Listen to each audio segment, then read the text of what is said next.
And now for a moment of funny with 2015 Thurber Prize for American Humor finalist for her hilarious New York Times bestselling book, I See You Made an Effort, Compliments, Indignities, and Survival Stories from the Edge of 50, Annabelle Gurwitch. She has 4 other books and a host of TV appearances under her belt, including a personal favorite of mine, Dinner and a Movie.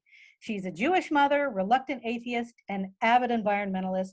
Let's do this, the Thurber 13. Are you ready, Annabelle? Let's do it, Anne. All right. Number 1, what is your favorite word? Okay, it's a phrase. My favorite phrase is turn down service. Which you did not have in the attic at Thurber House. No, I did not. I also broke the bathtub at Thurber House, but that's another story. That's fine. Water under the bathtub. Fine. Number 2, what is your least favorite word? Remaindered. 3, name one thing on your bucket list. To have Roz Chast and Patricia Marks play their ukulele tunes for a private dinner party consisting of just me. That is most excellent. Wow. What was your favorite book as a kid?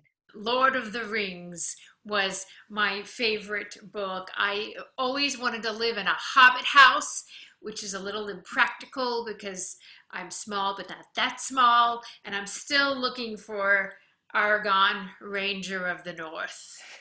What sound do you love? Why, the sound of a barista pulling a very tight espresso for me. What smell do you hate? That sad smell of the bottom of an empty coffee cup, that stale coffee scent. Who is your favorite humorist? Why, James Thurber, of course. Ah, yes, good answer. You want to answer anybody else? I'm sticking with that. Excellent. Okay. If you were sent to a deserted island, what would be one thing you couldn't live without? Coffee. I'm seeing a theme here. What folly of humanity do you find the funniest? I don't understand people who don't love coffee. Remember, Thurber is listening on this one. Cats or dogs? Cats who behave like dogs. That is the only time we've ever gotten that answer. Brilliant. Brilliant. Okay, so clearly you're a Thurber fan. So do you have any favorite Thurber stories, cartoons, anecdotes about the man himself? Who doesn't have the Walter Mitty fantasy, right?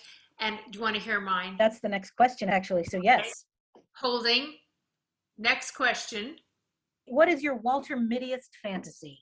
My Walter Mittyest fantasy is that I have secretly invented that hot tub time machine, therefore combining 2 things I love, a spa experience and the ability to go back in time and go to concerts and see Aretha Franklin live.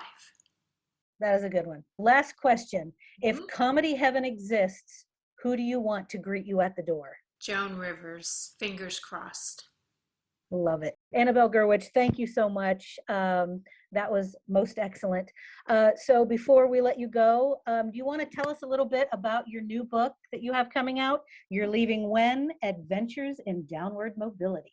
This new one is the continuing story that I started in I See You Made an Effort, about the indignities of being a certain age in a certain time, which would be now. And just by the way, the stories in this book take place at a time when a lot of things were changing, but who could have imagined a year ago when the cover designer, Jennifer Caro, designed this, which, nothing says downward mobility like a sofa on your lawn, and yet in COVID, nothing says you're so lucky than a sofa on your lawn. This book cover was really prescient, and by the way, I can't afford the furniture on my own book cover. During COVID, I also launched a podcast called Tiny Victories, with so many of the larger pleasures having been stripped away.